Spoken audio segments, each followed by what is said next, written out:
बन रहा है। देखो क्लास 11 इंग्लिश का ऑब्जेक्टिव ग्रामर हम देखेंगे। हाँ, ग्रामर पार्ट ए का होगा।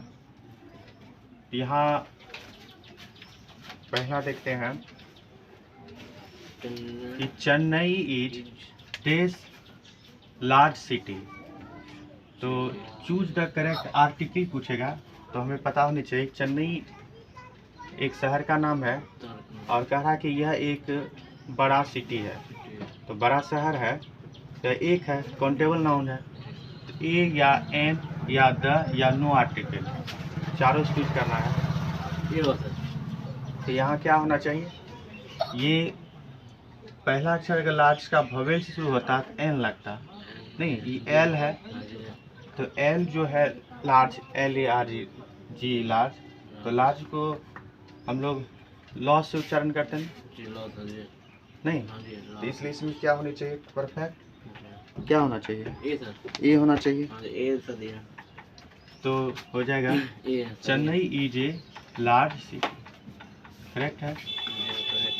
फिर है कि are you attending dash party today, करा क्या तुम आज पार्टी में अटेंडिंग हो, आज पार्टी में क्या तुम अटेंडिंग हो, अटेंडिंग तो उपस्थित हो।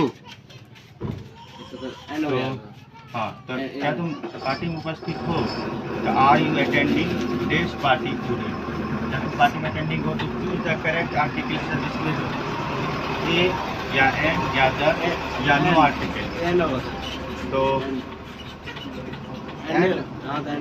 एन कैसे होगा, तो करा क्या तुम पार्टी में अटेंडिंग हो, पार्टी आज की पार्टी में, क्या आज की पार्टी में तुम उपस्थित हो।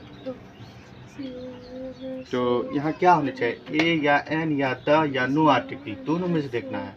देखो ए का प्रयोग होता है काउंटेबल नाउन जिसको गिन सकते हैं, एन का भी काउंटेबल नाउन जिसे गिन सकते हैं उसमें लगता है, और वो होना चाहिए जो पहले भवेल से शुरू हो, एन का प्रयोग प्रोनाउंसिएशन भवेल से हो, और कॉन्सोनेंट से हो तो ए का होना चाहिए।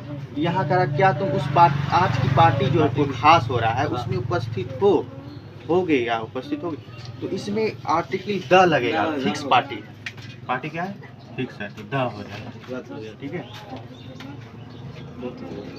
तो हो जाएगा are you attending the party today, ठीक है। फिर देखते हैं डैश मैंगोज, यहाँ ध्यान दो, dash mangoes are grown in Muzaffarpur, तो चूज द करेक्ट आर्टिकल। फिर कह रहा है क्या, ये जो मैंगो जो है मुजफ्फरपुर में मैंगो आम लगाए गए हैं नहीं। तो अब देखो यहाँ पे हम लोग देखते हैं कि ए लगेगा, ए कभी नहीं लगेगा। देखो ये तो मैंगोज है, बहुत सा मैंगोज है, पहले तो दोनों आर्टिकल ऐसे ही कट गया, यहाँ लगने का कोई चांस ही नहीं है। ये माने काउंटेबल नाउन है लेकिन ए हमारा यहाँ पे कभी नहीं होगा, क्योंकि ये काउंटेबल नाउन होके भी अनकाउंटेबल हो गया, क्योंकि बहुत सा मैंगोज है, गिन नहीं सकते हैं, कई गो है 10 20 एक से होगा। तब अब यहाँ पे द देखते हैं, द या नो आर्टिकल, तो द देखो लगता है कोई खास चीज के लिए, इस तरह की आम जो है ना मुजफ्फरपुर में आम लगाए गए हैं, कोई खास आम की बात तो नहीं कर रहा है, नहीं कोई फिक्स, तो इसलिए नो आर्टिकल, इसमें कोई आर्टिकल नहीं लगेंगे, इसमें नो आर्टिकल, ठीक है। अब देखो कह रहा है he said I went home yesterday, उसने कहा कि मैं कल घर गए थे, कल मैं घर गया था।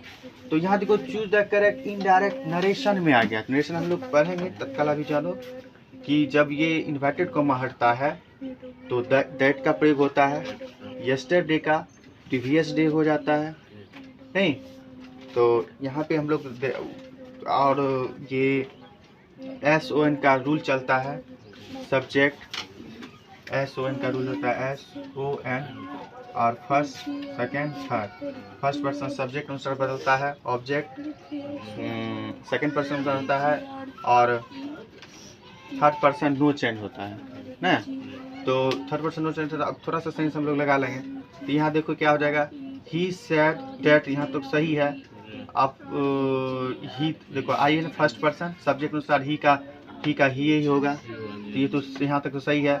उसके बाद वेंट है, तो वेंट का क्या हो जाता है, ये तो वेंट जो है हमारा पास्ट का है, पास्ट का, ये पास्ट परफेक्ट हो जाता है, ये होना चाहिए तो पहले छट गया, ये नहीं होगा। ये देखो हो रहा है, he said that he had gone हो गया, पास्ट परफेक्ट हो गया।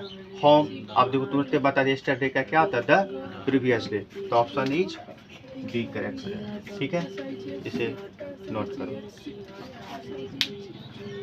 ये 11 का क्लास 11 का इंग्लिश ऑब्जेक्टिव ग्रामर था।